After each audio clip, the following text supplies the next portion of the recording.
Now, fear is going to be a player in your life, but you get to decide how much.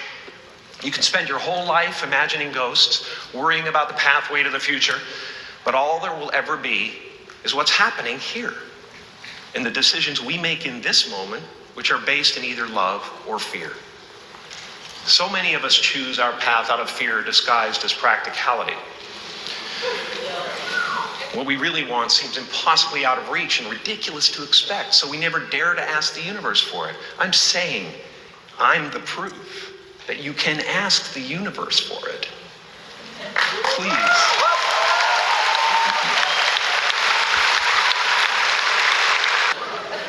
My father could have been a great comedian, but he didn't believe that that was possible for him.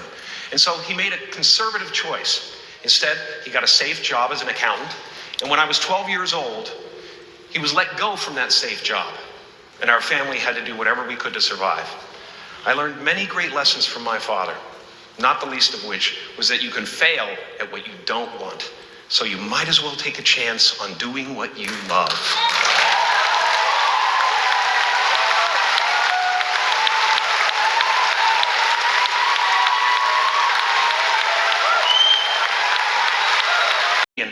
I realized one night in LA that the purpose of my life had always been to free people from concern, just like my dad. And when I realized this, I dubbed my new devotion the Church of Freedom from Concern. The Church of FFC.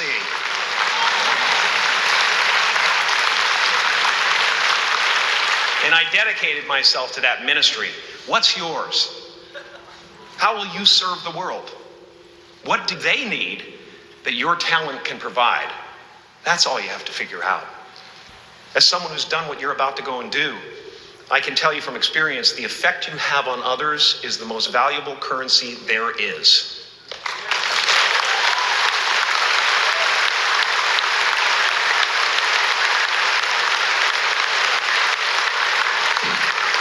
Because everything you gain in life will rot and fall apart, and all that will be left of you is what was in your heart. My choosing to free people from concern got me to the top of a mountain. Look where I am. Look what I get to do. Everywhere I go. I'm going to get emotional because when I tap into this, it really is extraordinary to me. I did something that made people present their best selves to me wherever I go.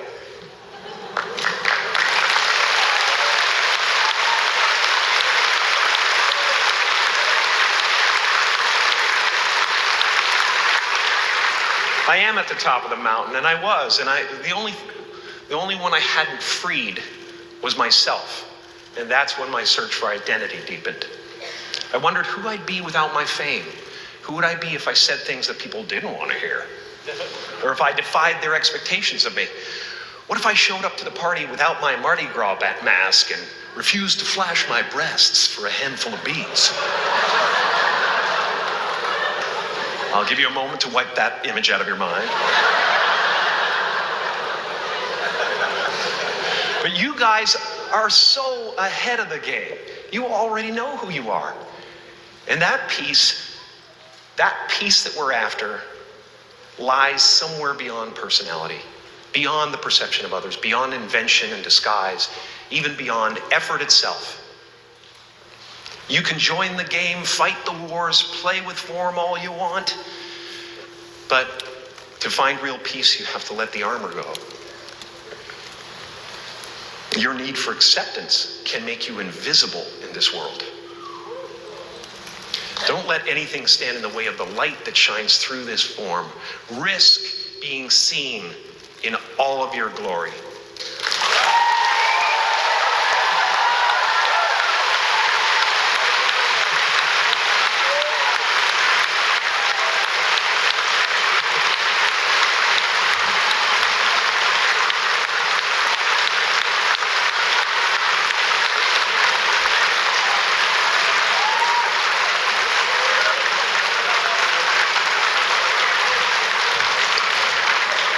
It's not big enough.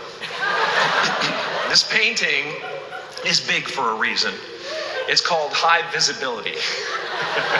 It's about picking up the light and daring to be seen. Here's the tricky part. Everyone is attracted to the light. The party host up at the top, who thinks unconsciousness is bliss and is always offering to drink from the bottles that empty you. Misery below her.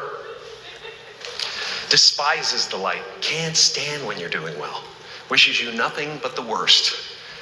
The Queen of Diamonds, under him, needs a king to build her house of cards. And the hollow one down bottom there will cling to your leg and say, please don't leave me behind, for I have abandoned myself. Even those who are closest to you and most in love with you, the people you love most in the world, will find clarity confronting at times. This painting took me thousands of hours to complete. And when I was finished, thank you, thousands of hours, yes. I'll never get them back.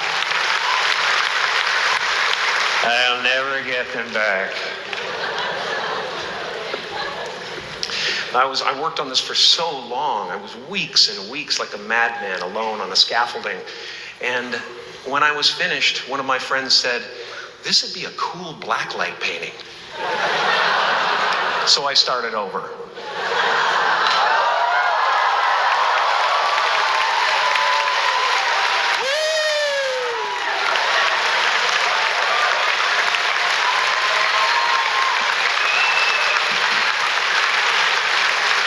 Welcome to Burning Man. Some pretty crazy characters up there, but better up there than in here. You know, painting is one of the ways, thank you. Painting is one of the ways I free myself from concern, a way to stop the world through total mental, spiritual, and physical involvement. But even with that comes a feeling of divine dissatisfaction, because ultimately, we're not the avatars we create. We're not the pictures on the film stock. We are the light that shines through. All else is just smoke and mirrors, distracting, but not truly compelling. I've often said that I wished people could realize all their dreams and wealth and fame, and so that they could see that it's not where you're going to find your sense of completion. Like many of you, I was concerned about going out into the world and doing something bigger than myself, until someone smarter than myself made me realize that there is nothing bigger than myself.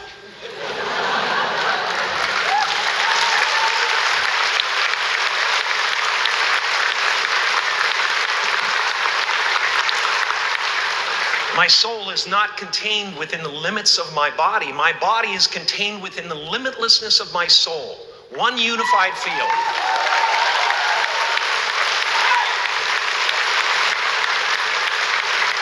One unified field of nothing, dancing for no particular reason, except maybe to comfort and entertain itself.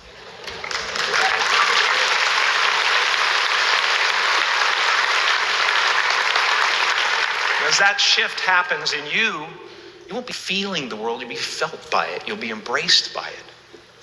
Now I'm always at the beginning.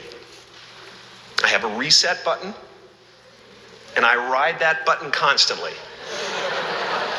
Once that button is functioning in your life, there's no story that the mind could create that will be as compelling. The imagination is always manufacturing scenarios, both good and bad, and the ego tries to keep you trapped in the multi-plex of the mind.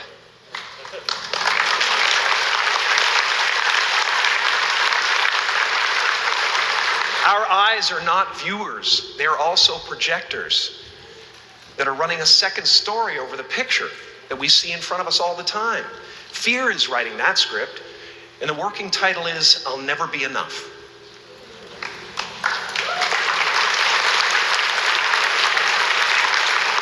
Now you're going to look at a person like me and say, how could we ever hope to reach those kind of heights, Jim?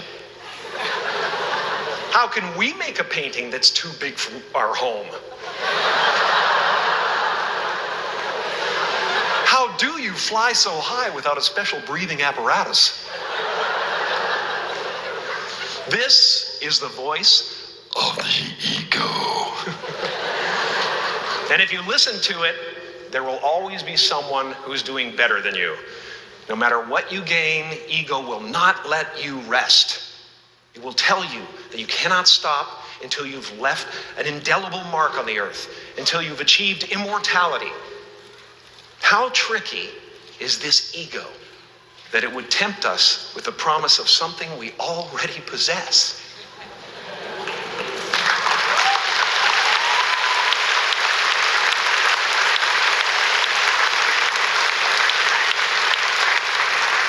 So, I just want you to relax.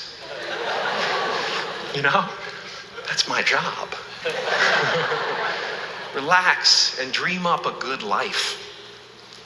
I had a substitute teacher from Ireland in the 2nd grade that told my class during morning prayer that when she wants something, anything at all, she prays for it and promises something in return, and she always gets what she wants. Well, I'm sitting at the back of the classroom, thinking, well, my family can't afford a bike, So I went home and I prayed for one. And I promised I would recite the rosary every night in exchange. Broke that promise. But 2 weeks later, I got home from school to find a brand new Mustang bike with a banana seat and easy rider handlebars. Yeah. From fool to cool. My family informed me that I had won the bike in a raffle that a friend of mine had entered my name in without my knowledge whatsoever. So that type of thing has been happening to me ever since.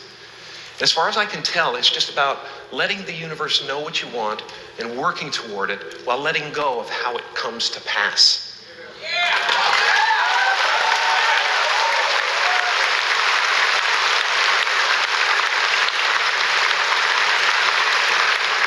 Your job is not to figure out how it's going to happen for you, but to open the door in your head.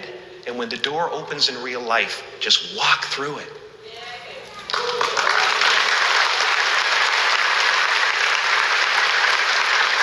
And don't worry if you miss your cue, because there's always doors opening.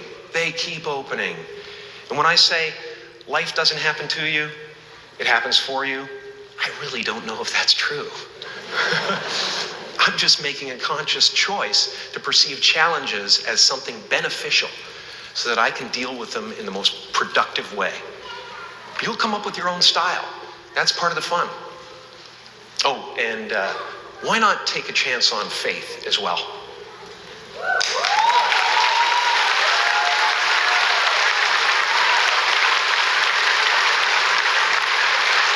Take a chance on faith. Not religion, but faith. Not hope, but faith. I don't believe in hope. Hope is a beggar. Hope walks through the fire and faith leaps over it.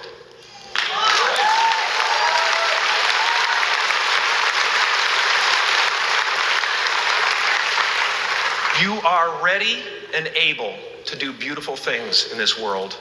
And after you walk through those doors today, you will only ever have 2 choices: love or fear.